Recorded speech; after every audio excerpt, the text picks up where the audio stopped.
Olá pessoal, eu sou a professora Gisele Mendes da Universidade Estadual de Maringá. Estamos aqui para mais um quadro do nosso canal Professora Gisele Mendes, intitulado Qual é a Diferença? Bom, o quadro Qual é a Diferença de hoje vai narrar a distinção entre os crimes de estupro e estupro de vulnerável, conforme o Código Penal Brasileiro de 1940. Antes de nós iniciarmos a nossa diferenciação, é importante dizer que tanto o estupro quanto o estupro de vulnerável são crimes contra a dignidade sexual da pessoa humana. Este bem jurídico protegido, ele é bastante recente, pessoal. Na verdade, houve uma reforma entre os crimes sexuais no ano de 2009, elaborada pela Lei 12.015, que reformulou exatamente o bem jurídico protegido, a perspectiva da proteção, da tutela, do direito que seria violado nesses crimes sexuais.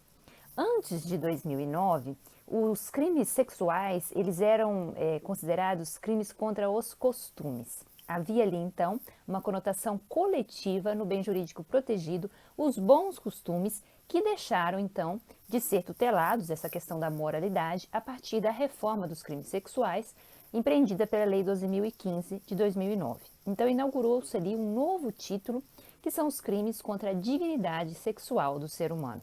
Um bem jurídico e individual, como deve ser. Essa dignidade sexual, ela se desprende sobretudo na intangibilidade e integridade sexual da pessoa humana e também na sua liberdade sexual, na liberdade de ter ou não relações sexuais com quem ela desejar, e se assim o desejar.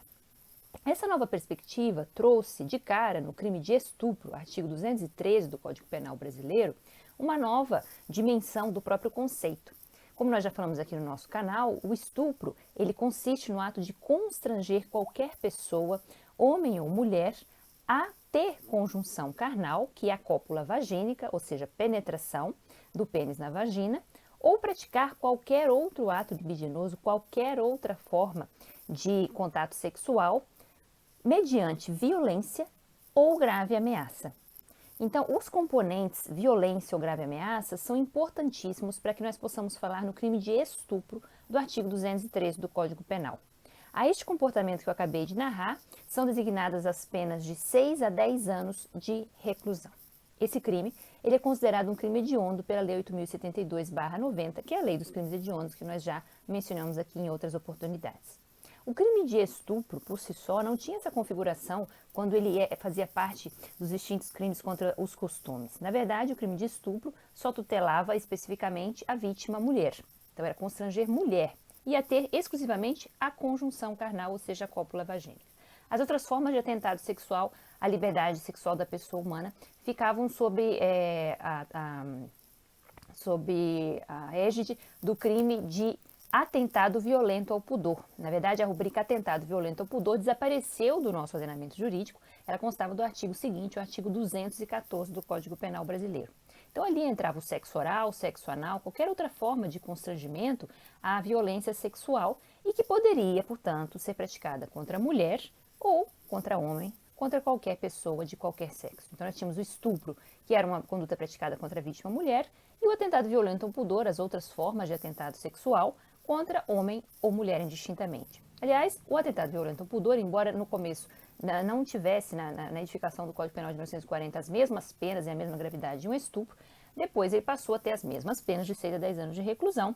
E, na verdade, o que a Lei 2015 fez em 2009 foi incorporar toda a conduta de atentado violento ao pudor, extinguindo essa nomenclatura, essa rubrica, dentro do arcabouço do crime de estupro. Então, hoje por hoje, são vítimas do crime de estupro, homens e mulheres, uma pessoa de qualquer sexo, de qualquer gênero, de qualquer orientação sexual, e a violência cometida não é só a cópula vagínica, não é só a conjunção carnal, mas qualquer outra forma também de ato libidinoso. Mas é importante que haja violência ou grave ameaça à pessoa. São componentes do crime de estupro do artigo 213 do Código Penal. Bom, já o crime de estupro de vulnerável, ele consta do artigo 217-A do Código Penal.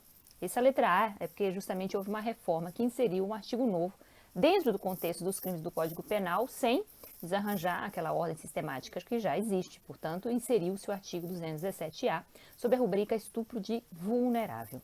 E aí vem a questão, quem é vulnerável?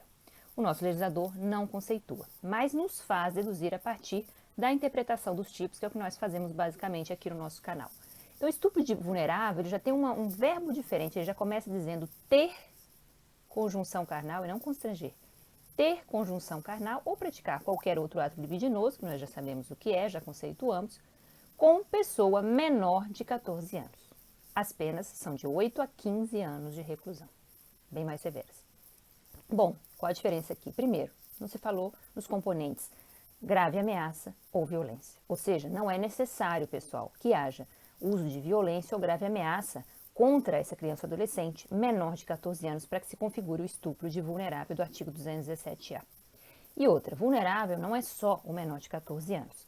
É também, pelo parágrafo 1º, na forma equiparada, aquele que tem conjunção carnal pratica ato libidinoso com pessoa que, por enfermidade ou doença mental, não é capaz de entender a transcendência do ato sexual. Ou seja, tem alguma incapacidade, alguma patologia mental que significa que o fato de se manter um ato sexual com ela é um abuso sexual, uma vez que ela não tem essa maturidade.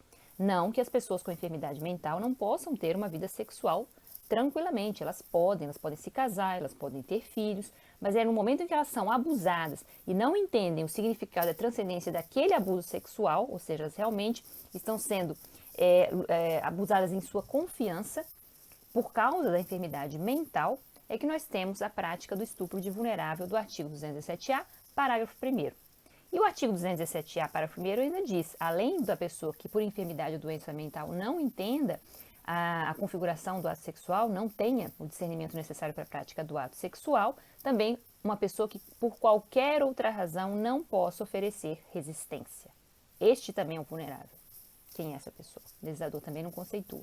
E aí, a doutrina coloca bem, e também a jurisprudência, já se vão mais de 10 anos da identificação deste estupro de vulnerável, que sequer existia, colocam as pessoas que estão num estado avançado de idade, com alguma demência senil, em estado de coma, vulneráveis em razão de alguma doença incapacitante, tetraplégicos, paraplégicos e pessoas sob efeito de algum tipo de medicamento, sedativos, bebidas alcoólicas, que estejam dormindo, que estejam completamente desacordadas. Completamente, ou seja, vulneráveis. Essas pessoas também vão ser vítimas do estupro do artigo 217-A.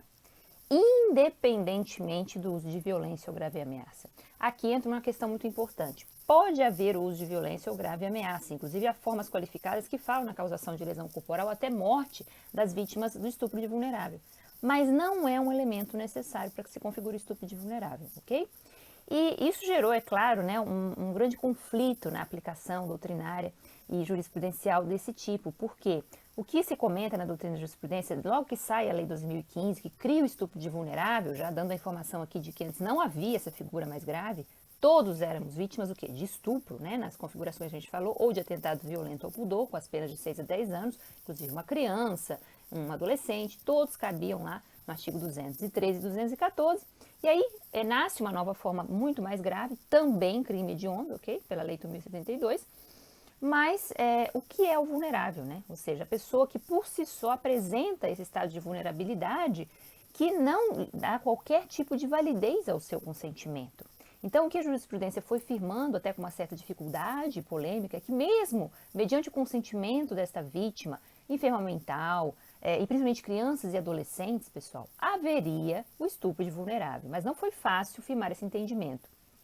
Tanto que por muitos anos contestou-se esse fato, dizendo que se houvesse o consentimento, o tipo poderia estar excluído, uma vez que o tipo não fala em dissenso, em uso de violência ou grave ameaça.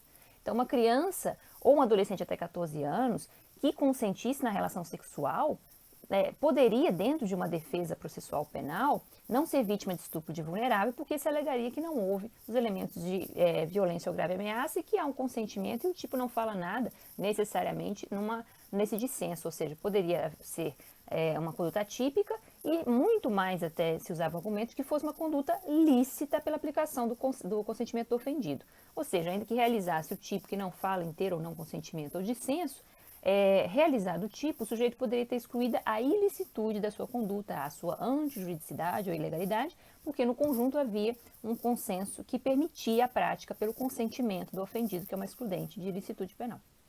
Pois é, o que nós temos é que caminhando, né, a partir da aplicação da jurisprudência, lá se vão 10 anos, como eu disse, da criação desse tipo penal, o STJ foi reiteradamente mostrando que mesmo que esta criança ou adolescente tenham experiência sexual prévia, tenham uma relação amorosa com o autor do crime, autor ou autora do crime, tanto faz, haveria sim o crime de estupro de vulnerável do artigo 217-A do Código Penal, ok? E tanto firmou isso que, em 2017, o STJ ele editou uma súmula, a súmula 593 do STJ. A súmula 593 diz que configura-se o estupro de vulnerável do artigo 217-A, independentemente do uso de violência, de grave ameaça, e muito menos porque há uma experiência sexual prévia comprovada por parte deste menor de 14 anos ou uma relação amorosa entre autor e vítima. Ou seja, independe do consentimento. Havendo consentimento, ele é inválido, e não havendo, com emprego de violência ou grave ameaça, maior ainda a razão para aplicação desse tipo, com suas penas ainda mais agravadas, ok? Bom, o importante é que a própria legislação acabou dando uma resposta a esse problema, pessoal.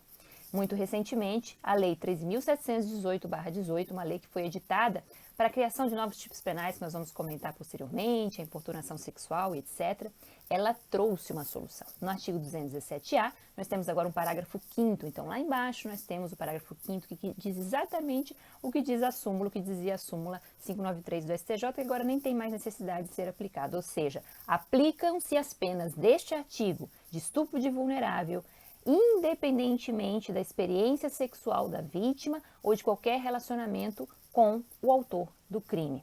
Então, independentemente do seu consentimento, de relação sexual prévia que ela tenha mantido, ou seja, não seja mais virgem, isso não faz a menor diferença, ou de um relacionamento prévio com o autor do crime. Então, o consentimento não tem o menor valor. Isso está no artigo 217-A, parágrafo 5º do nosso Código Penal, a partir de 2018.